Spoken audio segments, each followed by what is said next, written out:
వైఎస్ఆర్ కాంగ్రెస్ పార్టీకి సంబంధించి పార్టీ మీద అపారమైన నమ్మకం, అపారమైన ప్రేమ రెండింటినీ కలిగి ఉండి వైఎస్ఆర్ పార్టీకి అన్ని రకాలుగా కష్టకాలంలో కూడా తోడుగా నిలబడేందుకు మనస్ఫూర్తిగా వచ్చినందుకు ప్రతి అక్క చెల్లెమ్మకు, ప్రతి సోదరుడికి, స్నేహితుడికి హృదయపూర్వకంగా కృతజ్ఞతలు తెలుపుకుంటా ఉన్నాను. ఈరోజు రాష్ట్రంలో జరుగుతూ ఉన్న పరిస్థితులన్నీ కూడా మీకు అందరికీ కూడా తెలియని కావు. రాష్ట్రంలో జరుగుతూ ఉన్న దారుణమైన పరిస్థితులు ఎలాగున్నాయి అంటే ఇంతకుముందు ఎప్పుడు జరగల. అసలు మనం అధికారంలో ఉన్నప్పుడు ఏ రోజు ఎంకరేజ్ చేయాల. ఎన్నికలు అయ్యేదాకా మాత్రమే రాజకీయాలు, ఎన్నికలు అయిపోయిన తర్వాత మనకు ఓటు వేయని వారు కూడా మనవారే అన్నట్టుగానే ప్రతి అడుగు కూడా మనం అలాగే వేసాం. ఏ స్థాయిలో అలా అడుగులు వేసాము అని అంటే ఏకంగా మనకు ఓటు వేయని వారిని సైతం కూడా వెతుక్కుంటూ వెళ్ళి డోర్ డెలివరీ చేస్తూ ప్రతి పథకం కూడా అమలు చేసాం. ఆ స్థాయిలో మంచి చేసే ప్రతి కార్యక్రమానికి శ్రీకారం చుట్టాం. ఎక్కడా కూడా డిస్క్రిమినేషన్ అనేది ఉండకూడదు, ఎక్కడా కూడా కరప్షన్ అనేది ఉండకూడదు అనే ముఖ్యమైన ఉద్దేశాలతో అడుగులు పడ్డాయి. ఎక్కడా కూడా మనకు ఓటు వేశాడా, ఓటు వేయలేదా, నీ కులం ఏమిటి, నీ మతం ఏమిటి, నీ రాజకీయ అఫిలియేషన్ ఏమిటి అని చెప్పి ఇటువంటి ఏవి కూడా ఎప్పుడు కూడా ప్రస్తావనలకు కూడా రాకుండా అడుగులు వేశాం. నా మొట్టమొదట కలెక్టర్ల సమావేశం కానీ, ఎస్పీల సమావేశం కానీ జరిగినప్పుడు ఆ రోజు నేను మాట్లాడిన మాటలు చూసినప్పుడు ఈరోజు చంద్రబాబు నాయుడు మాట్లాడుతూ ఉన్న మాటలు, ఆయన చేస్తూ ఉన్న చేష్టలు రెండు చూసినప్పుడు ఆశ్చర్యాన్ని కలిగిస్తాయి. ఎందుకంటే మనం ఆ రోజు పంపించిన మెసేజ్, ముఖ్యమంత్రిగా మనం ఉన్నప్పుడు పంపించిన మెసేజ్, న్యాయం ధర్మం అన్నది అందరికీ ఒకటే, న్యాయం ధర్మం కాపాడడానికి మనమంతా ఉండాలి అని చెప్పి ఆ రోజుల్లో మనం మాట్లాడితే ఈరోజు మాత్రం ఎలా ఉంది అని అంటే న్యాయం కొందరికి మాత్రమే అన్నట్టుగా తయారు చేశారు ఈరోజు వ్యవస్థను. ఏ స్థాయిలోకి ఈరోజు దిగజారిన లా అండ్ ఆర్డర్ కనిపిస్తూ ఉందనంటే పై స్థానంలో పైనున్న వాళ్ళు రెడ్ బుక్లు పెట్టుకుంటారు. ఆ రెడ్ బుక్లలో మంచి చేసిన వాళ్ళ పేర్లు ఏదైనా పెట్టుకొని వాళ్ళకు మంచి చేసే కార్యక్రమం జరుగుతుందని అంటే అది కాదు. రెడ్ బుక్లలో ఎవరిని తొక్కాలి, ఎవరిని నాశనం చేయాలి, ఎవరి ఆస్తులు ధ్వంసం చేయాలి, ఎవరి మీద కేసులు పెట్టాలి అనే అంశాల మీద రెడ్ బుక్కులు తయారు చేసుకొని పై స్థానంలో ఉన్న వాళ్ళు రెడ్ బుక్కుల పేరుతో అరాచకాలు సృష్టిస్తూ దొంగ కేసులు పెడుతూ ఎలా ఇరికించాలి అని చెప్పి ఆరాట పడుతూ విధ్వంసానికి పై స్థాయిలో వాళ్ళు పాడుపడతా ఉంటే కింది స్థాయిలోకి వచ్చేసరికి ఎవరెవరి స్థాయిలో వాళ్ళు కూడా రెడ్ బుక్కులు తెరవడం మొదలుపెట్టారు. నియోజకవర్గ స్థాయిలో వాళ్ళు, మండల స్థాయిలో ఇంకొకరు, గ్రామ స్థాయిలో కూడా ఇంకొకరు కూడా రెడ్ బుక్స్ ఓపెన్ చేసి వాళ్ళు కూడా విధ్వంసానికి పాల్పడడం జరుగుతూ ఉంది. ఈరోజు ఎక్కడా కూడా న్యాయం కనిపించడం లేదు, ధర్మం కనిపించడం లేదు. పోలీసులు పూర్తిగా ప్రేక్షక పాత్ర వహిస్తూ ఉన్న పరిస్థితులే కనిపిస్తూ ఉన్నాయి. మొట్టమొదటిసారిగా ఈరోజు పోలీసుల సమక్షంలోనే పోలీసులు దగ్గరికి ఎవరైనా కూడా మాకు అన్యాయం జరిగిందని చెప్పి పోలీసుల దగ్గరికి వెళ్ళి కేసు పెట్టడానికి మనం ప్రయత్నం చేస్తే ఎదురు కేసులు మన వారిపై కూడా వాళ్ళే పెట్టే పరిస్థితులకి ఈరోజు కనిపిస్తూ ఉన్నాయి. ఎలాంటి దారుణమైన పరిస్థితిలో ఈరోజు వ్యవస్థలు కూడా ఉన్నాయనంటే అన్ఫార్చునేట్గా మనకు ఒక ఈనాడు, ఒక ఆంధ్రజ్యోతి, ఒక TV5 ఇలాంటి గోబల్స్ ప్రచారం చేసే మాధ్యమాలు కూడా మన దగ్గర లేవు. నాకు ఆశ్చర్యం అనిపించింది మనం చూస్తూ ఉంటే పెద్దిరెడ్డి రామచంద్రారెడ్డి గారి మీద జరుగుతూ ఉన్న పరిణామాలు.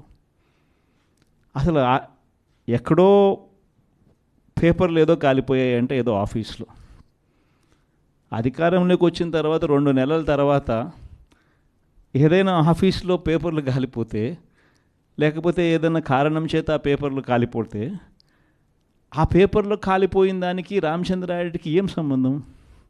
ఎవరు అధికారంలో ఉన్నారు, ఎవరు గవర్నమెంట్లో ఉన్నారు?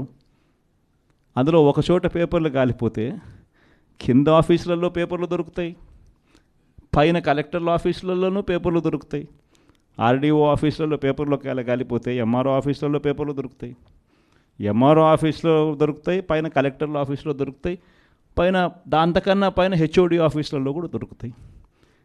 ప్రతిదీ కూడా డిజిటైజ్డ్ అయిపోయిన పరిస్థితులు కనిపిస్తూ ఉన్నప్పుడు హార్డ్ డిస్క్లు లేవా, సర్వర్లలో ఉండవా?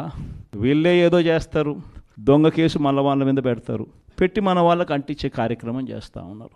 నేరం చేయాలంటే భయపడాల్సిందే అని చెప్పి ఒకవైపున స్టేట్మెంటు, ఇవాళ ఈనాడులో స్టేట్మెంటు, నిన్న సాక్షిలో హెడ్లైన్స్, తాడిపత్రిలో ఎమ్మెల్యే కంటెస్ట్ చేసిన ఎమ్మెల్యే పెద్దారెడ్డి తాడిపత్రి నియోజకవర్గంలోకి అడుగు పెట్టాలి అని అంటే అడుగు పెట్టడానికి వెళ్ళినప్పుడు ఏకంగా అడుగు పెట్టాడు అని చెప్పి ఇంటి మీద దాడి, ఇంటికి వచ్చిన కార్యకర్తలు మురళి అనే వాళ్ళ మీద దాడి, రాళ్ళు ఒకవైపున. ఈయన స్టేట్మెంట్ ఈరోజు నేరం చేయాలంటే భయపడాలి. మరి ఒకవైపున కాంట్రడిక్షను, ఒకవైపున భయాందోళన ఆయన క్రియేట్ చేస్తూ ఉన్నాడు, మరోవైపున స్టేట్మెంట్లు ఆపోజిట్గా ప్రజలను మభ్యపెట్టే స్టేట్మెంట్ను మళ్ళీ ఈనాడు క్యారీ చేస్తుంది. అంటే పద్ధతి ప్రకారం భయాందోళన క్రియేట్ చేయడం, పద్ధతి ప్రకారం ఈనాడు, ఆంధ్రజ్యోతి, టీవీ5, చంద్రబాబు నాయుడు వీళ్ళంతా కలిసి మళ్ళీ ఏమి జరగనట్టుగా మళ్ళీ వీళ్ళు రివర్స్ కథనాలు మళ్ళీ రాయించడం, ఇవి జరుగుతూ ఉన్నాయి. ఇలాంటి పరిస్థితుల్లో నిజంగా ప్రతి కార్యకర్తకు కూడా, ప్రతి నియోజకవర్గంలో కూడా ఈరోజు మీ అవసరం చాలా ఉంది. ఎందుకనంటే కోర్టుల దృష్టికి, న్యాయస్థానాల దృష్టికైనా కూడా ఏదైనా మనం తీసుకొని పోవాలి అని అంటే ఇనిషియేటింగ్ ఎక్కడో ఒకసారి జరగాలి. కాబట్టి మీ అందరితో కూడా నేను ఒకటి చెప్తా ఉన్నా, మీరు చేయబోయే పాత్ర చాలా అవసరం. అందరం ఒక తాటి మీదకి వద్దాం, ఒక తాటి మీదకి వచ్చి అందరం గట్టిగా యుద్ధం చేస్తేనే ఈ తెలుగుదేశం పార్టీ చేస్తూ ఉన్న అన్యాయాలను ఎత్తి చూపగలుగుతాం. వీళ్ళు చేస్తూ ఉన్న ప్రజా వ్యతిరేక పాలనను మనం ప్రజల్లోకి గట్టిగా తీసుకుని పోగలుగుతాం. ప్రతి నియోజకవర్గంలోనూ కూడా మనం మన కార్యకర్తలకు అండగా ఉండే కార్యక్రమం జరగాలి. సో డిస్ట్రిక్ట్ లీగల్ సెల్స్ అనేటివి స్ట్రాంగ్ కావాలి, డిస్ట్రిక్ట్ లీగల్ సెల్స్ అనేటివి స్ట్రెంగ్తన్ కావాలి. స్ట్రెంగ్తన్ అయితేనే మనం మన ప్రతి కార్యకర్తకు అండగా నిలబడగలుగుతాం. జిల్లాను ఒక యూనిట్గా తీసుకొని ఆ జిల్లాలో లీగల్ సెల్ ఎలా ఉంది, ప్రతి కార్యకర్తకు ప్రతి నియోజకవర్గంలోనూ ఈ లీగల్ సెల్ అందుబాటులో ఉండడము ఒక ఆస్పెక్టు, రెండో ఆస్పెక్టు తోడుగా ఉండడము. ఈ రెండు జరుగుతున్నాయా లేదా అన్న వాటి మీద ధ్యాస పెట్టాలి. లాయర్ల డెవలప్మెంట్కి సంబంధించి, వెల్ఫేర్కి సంబంధించి ఎప్పుడు జరగని విధంగా వైఎస్ఆర్సీపీ ప్రభుత్వంలో మాత్రమే పట్టించుకున్నాం. మనం వచ్చిన తర్వాతనే మొట్టమొదటిసారిగా 100 కోట్ల రూపాయలతో కార్పస్ ఫండ్ ఏర్పాటు చేసింది ఒక వైఎస్ఆర్సీపీ ప్రభుత్వం వచ్చిన తర్వాతనే. అంతకుముందు ఎవరూ కూడా లాయర్ల గురించి మాట్లాడారే తప్ప లాయర్ల వెల్ఫేర్ గురించి పట్టించుకున్న పార్టీ ఇంతకుముందు గతంలో ఏదీ లేదు.